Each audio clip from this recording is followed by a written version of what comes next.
Hi there people, so the Peugeot 208, and there's only one thing I can say about it for the introduction. It is the most beautiful supermini on market today. However, we all know that beauty always comes at a cost. So, have Peugeot sacrificed something for all that beauty, or have they made a perfect car here? Something that is very good looking, very good to drive, and just all around excellent.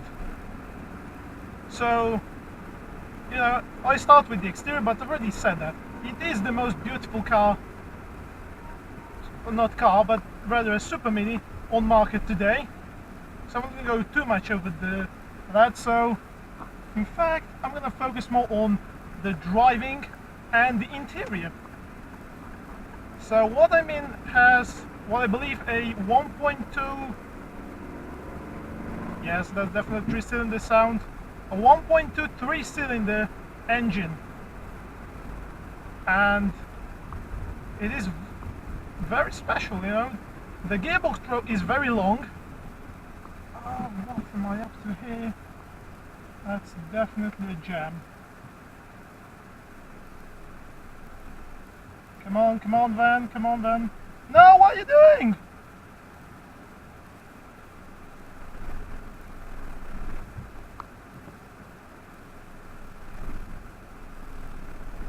You're not gonna crash into me now. That's good, that's good. I'm not crashing, not crashing. Anyway, now that I'm, what are you gonna do? Audis, cars for fools. Anyway, now that I'm on the road I can actually drive on and not stuck in a roundabout, I can properly talk about this engine. Okay, and it's kind of special. The roar of it is much different than that on the 4-cylinder one, and it has a very special feature that it produces most of its torque, in fact all of it, round about 2,700 or so RPM, which means that even though it has only 80 horsepower, it feels relatively punchy when they stab the accelerator. 2,000 to 100 and it goes. I'm just going to go around this corner. The steering on this car is extremely light. I mean, too light for my opinion, and the ride, it's a bit bouncy. Okay, it's not as comfortable as I'd like to, but okay. The gearbox throw is very long. I mean, from second to third, it's like it's going into another time zone. That's, you feel like, okay, you're moving your hand quite a bit. And there is quite a bit of a difference, so you go for second, then it goes quite fast to go into third in seconds. So there's that, But overall, I'm not sure, man. I'm not sure. Hasn't convinced me as much as the i20. I think the i20 drives a lot better than this, to be honest. Okay. I was thinking that this would be... Oh, no, that is fine. I was thinking that the 208 would drive a lot better. But... I'm sorry, Peugeot. This just isn't car for me. How it drives. The gearbox is very notchy. Apart from having a long throw, every time you go in gear, it just ding ding. There's a loud clunk, which makes me wonder, what is this? What have they based it on? Like on a World War II rifle? What is it? Because it clunks every time you go into a gear.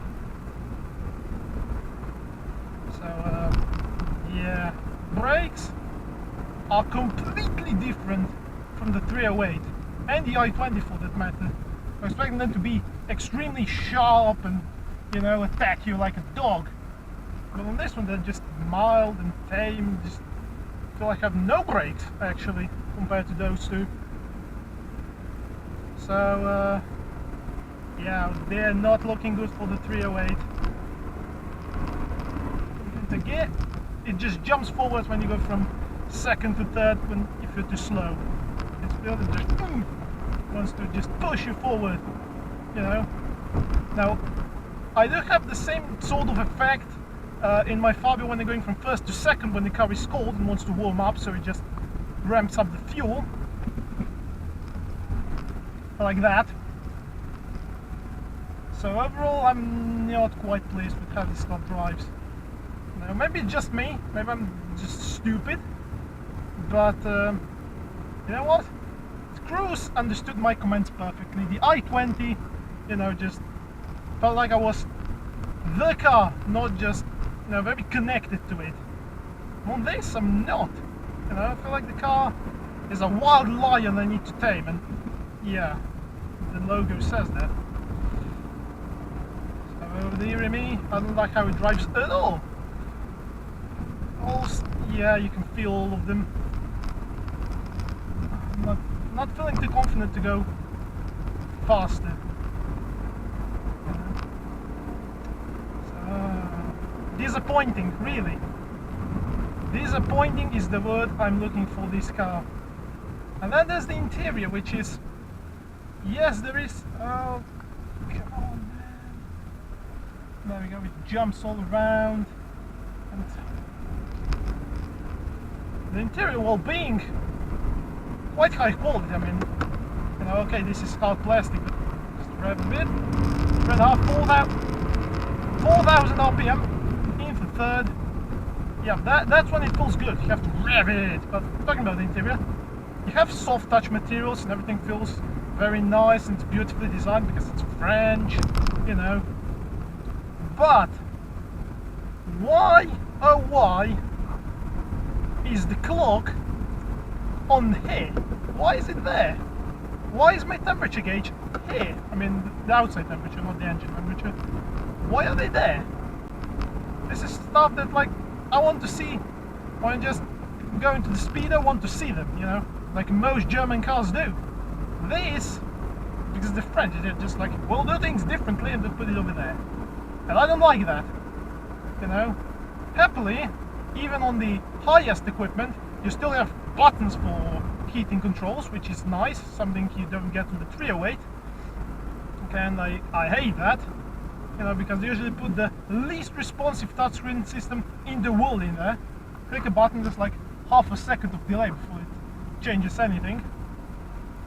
Okay, now, because I'm so concentrated on driving, I haven't used this touchscreen at all, which I think it's good. Okay, I have some controls over here, I have no idea what they do. Okay, but at least they're buttons and not some sort of magic. So, yeah, just forward, yep. I sort of have to anticipate what this car wants to do, you know. There is a corner. Car, what do you want to do? Respond. It's like, I want to do that, okay, and just execute what the car wants, not what you want.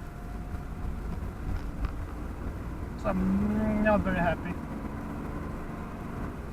Now, yes, I'm driving on a faster road here, actually not that really, but on a road that sort of requires to drive a bit faster. But I'm sure it'd be even worse in the city. I'm actually required to do a lot of, oh god, required to do a lot of changes from first to second and third with those predominant gears, and it just isn't set up for that, you know. Now grip, yes, there is quite some grip, but I'm sorry, this just doesn't feel like the car I want it to be.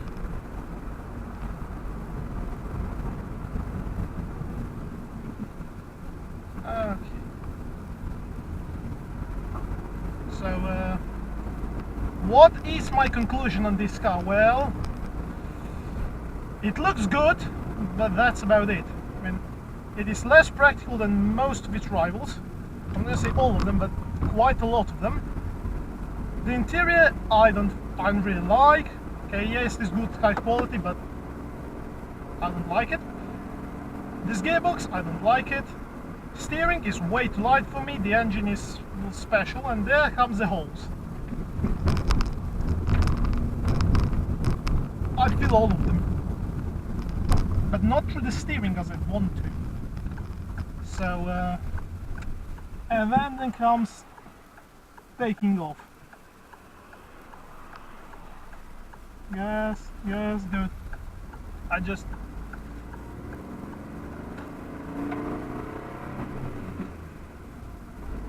Whatever you do, it always jumps forward when you go from first to second, and if you're not very high in the revs, it does it in third as well. So yeah, the clutch is really don't like it. Can usually manage clutches in all cars, but this is just no, really.